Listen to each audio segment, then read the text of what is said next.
get people in tune with their body. Their body. That's a big part of what I do, and part of that is it acts as the core piece that allows them to be focused on this moment, to find some practical skills that are going to allow them to manage whatever, if it's a health issue or if it's an emotional issue, to manage that more effectively.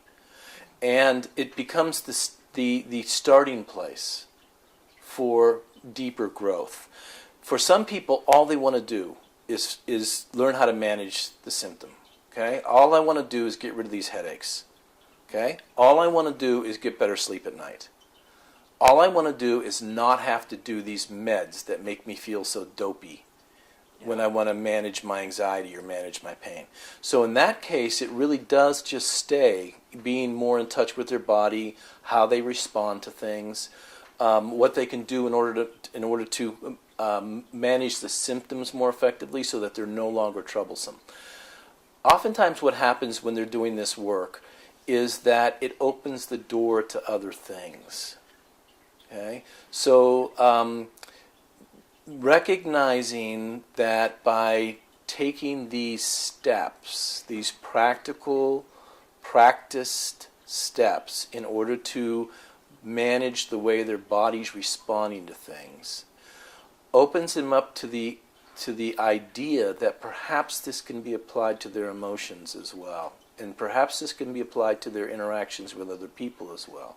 And perhaps this can be applied to their business practices as well.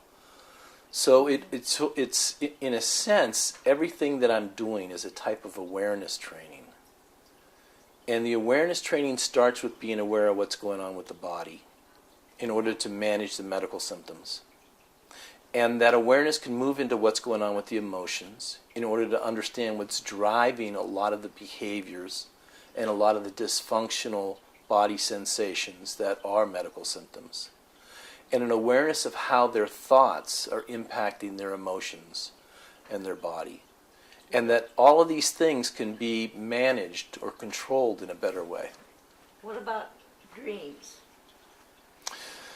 I view dreams as an avenue to interrogate the unconscious. Dreams can sometimes just be garbage in, garbage out. They can just sometimes be just the clearing out of the events of the day in a way of doing sort of memory consolidation by sorting through what's junk and what's not.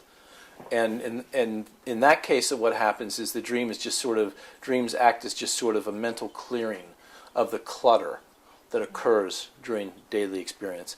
But there are some dreams that are what I like to call big dreams, which are dreams that your unconscious or your, for lack of a better term, spiritual self is trying to give you messages.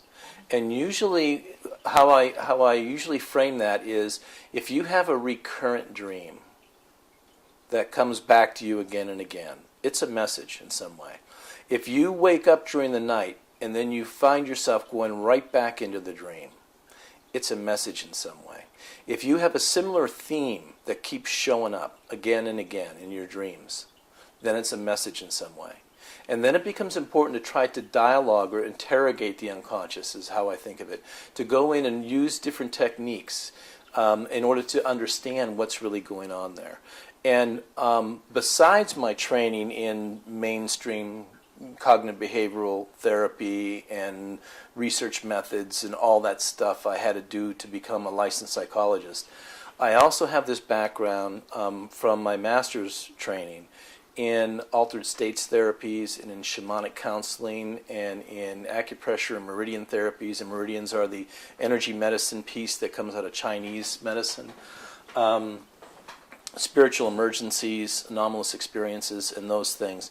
And so that becomes a big piece of what I start working with if a person is open to this idea of working with your dreams and interrogating the unconscious. Because in my mind, this imagery work that I do is very much like what used to be called, or is still called, shamanic journey work, where you're going in and you're investigating these realms of the unconscious that normally aren't available, that you really have to learn how to quiet down the body and all the chatter and all the pressures of your daily activities in order to become quiet enough to hear that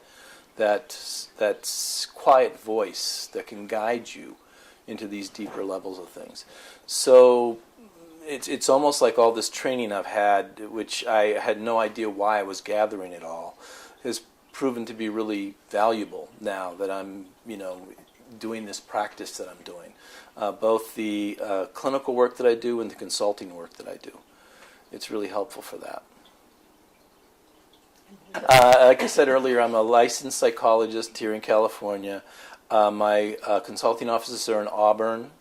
And so if you're in Sacramento or Auburn or Grass Valley or Placerville or Roseville or any of the surrounding areas, I'm really convenient to Interstate 80 in downtown Auburn.